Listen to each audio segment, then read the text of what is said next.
finally have our first official teaser for GTA 6 that was actually revealed in form of an Easter egg that Rockstar planted for us, on top of some brand new developers that worked on GTA 6 giving new information, and an official statement from Rockstar about why GTA 6 is actually taking so long to develop. Lots of exciting stuff, so make sure you guys stick around. You're not going to want to miss any of the information we're covering today. And first things first, we can start off with the brand new teaser for GTA 6 that was actually just recently discovered a few days ago, even though it was released a while back. But the GTA Countdown tweeted saying GTA 6's first and only official in-game screenshot teased by Rockstar Games, featuring a typical house in Miami, Florida. And as you guys can see here, here is the first official teaser that we got, and a lot of people are speculating this is actually going to be a very important house that we either interact with or maybe as a safe house in GTA 6, and that is why this is the first official in-game screenshot of what it's going to look like with the modern and updated graphics. Obviously, it looks very, very good. Now, what's interesting is GTA 6 Trailer Countdown also went on to tweet saying this was discovered in the definitive edition of San Andreas as a new picture that wasn't featured in the original game or any previous titles. And then he goes on to link an article from IGN, which is a gaming news network that actually keeps up to date with everything going on. And they have an article saying GTA 6 fans think Rockstar snuck a first screenshot into a GTA Trilogy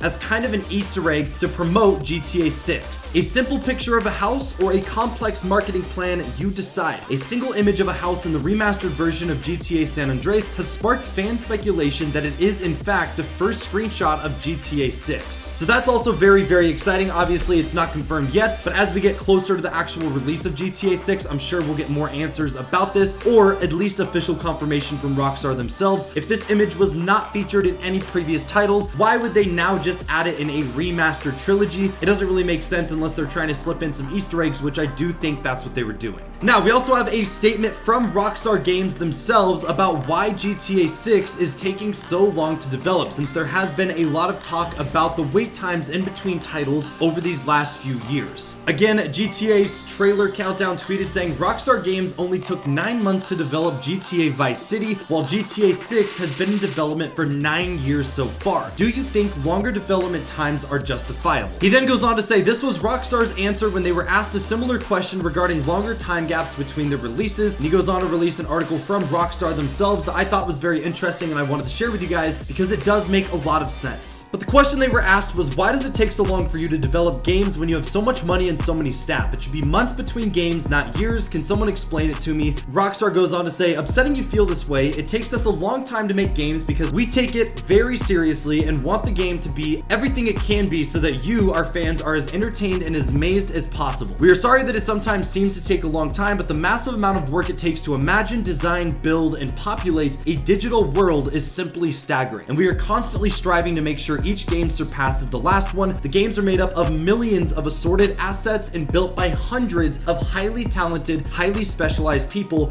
working incredibly hard. We try to work as fast as possible, but given the combinations of cutting-edge technology, high-resolution graphics and animation, and hundreds of thousands of sound files, all of which have to work perfectly and be fun and enjoyable to play, it is not surprising the game takes a while to make. Even with sequels to existing games, it is important to us that they have a lot of new elements and feel fresh and exciting. We feel it is our duty to make sure the games are as good as we can make them and as innovative as we can make them as well. So that is a really, really good statement from Rockstar. And again, this doesn't really give us any new information. It does reiterate the fact that there is going to be a massive amount of new features coming out in this game. And like they said themselves, they always try to one-up and make their new game way better than the previous. GTA 5 was already a massive scale game, so you can only imagine how big GTA 6 is going to be. I mean, they literally said there is hundreds and thousands of audio files alone, which is absolutely insane to think about. When you really think about how much is going into this game, it's absolutely mind-boggling. Also, a quick reminder, if you guys want to join our Discord server, a link to join it is down in the description. It's a great way to connect with us, talk to people, a part of the community, and also discuss GTA 6 leaks, news, and information before we even post about it here on YouTube. We also do races with you guys in the Discord, so if you want to play with us, make sure to join up. We'd appreciate it. Now, we do actually have some new information about new features and things confirmed coming into GTA 6 thanks to a developer who actually worked on it from India and actually posted on his resume here what he was doing at Rockstar Games. But it goes on to say 2D/UI graphic designer, and this was posted in December of 2022, so that means that he was on the development team for quite some time, and this is somewhat recent. This was about 6 months ago this was posted. But he goes on to say, I worked as a part of the global 2D UI team to contribute to the development of GTA 6, GTA Trilogy Remaster, and GTA 5's next-gen update. He also collaborated with global teams to provide effective solutions and developed a deeper understanding of visual design from observing seasoned professionals at work. And then he goes on to basically list all the stuff that he was doing on GTA 6, which again gives us some information about the upcoming features and possibilities the game's going to include. It says, I completed 500 plus in-game 2D assets for GTA 6, comprising of 25 plus unique brands to GTA 6, identity design with merchandising, interior prop labels, labels on items like fire extinguishers, chainsaws, electric boards,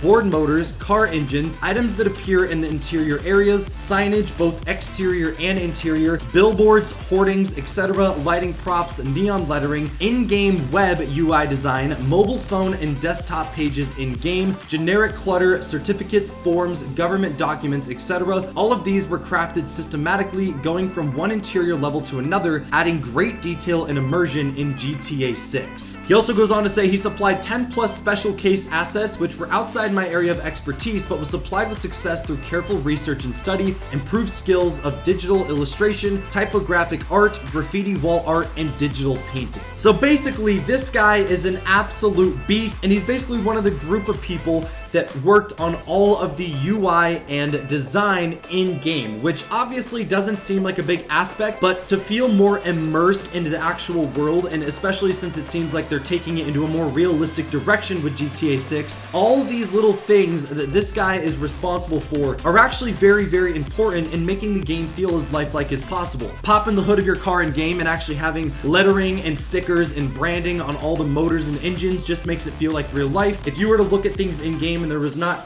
ads or like these little letters and stuff all over like it is in real life, it wouldn't feel as realistic and you wouldn't feel as immersed into the world, which would then make people probably not play the game as long or as much. So it's absolutely insane what this guy actually did, and this is just one of probably thousands of people that were working on this, since there is so many different moving parts, and especially with the UI and art design teams in GTA 6 with how broad and big the game's going to be. So I thought that was fascinating. Even though this was posted 6 months ago, it was just brought to the community's attention, and I thought that was really, really cool. So shout out to him. There is no name anywhere else I'd give credit, but it was some guy from India, which I thought was awesome. Now, for the last bit of information here, it's actually just basic summaries with some new art for the two main protagonists that we're going to be playing as in GTA 6's storyline. Again, this is just going to be recycled information for those of you guys that are regular watchers, but we go on to say GTA 6 protagonist details. The first female character in the series, she's Hispanic, her name is Lucia, inspired by Bonnie, a notorious bank robber during the early 1930s, and she is voiced by Alexandra Echevarri. Hopefully I said that correctly. Here's also an image of what Lucia actually looks like based off some of the leaks and early information. So that is really cool. It's going to be the first female protagonist we're ever going to play as. I can only imagine the things some of you weirdos are going to do out there, but it's going to be really cool, and I think it's a great addition to the game. Now, they also go on to tweet, the second protagonist is Jason, inspired by Clyde, the partner of Bonnie, who are known as the most infamous criminal couple in American history. And again, we have another image of what Jason actually looks like based off the early leaks, and this is actually really cool. I did not know it was based off Bonnie and Clyde, so that is also really cool, and that might give us some more insight as to the storyline and campaign missions that we're actually going to be taking out, if it is going to be based off what they actually did criminally in the real world back in the 30s. But with all that being said, that is all I got for you guys in today's video. If you enjoyed, make sure to drop a like, subscribe to the channel if you're brand new, and I will see you guys in the next one. Take it easy, my friends.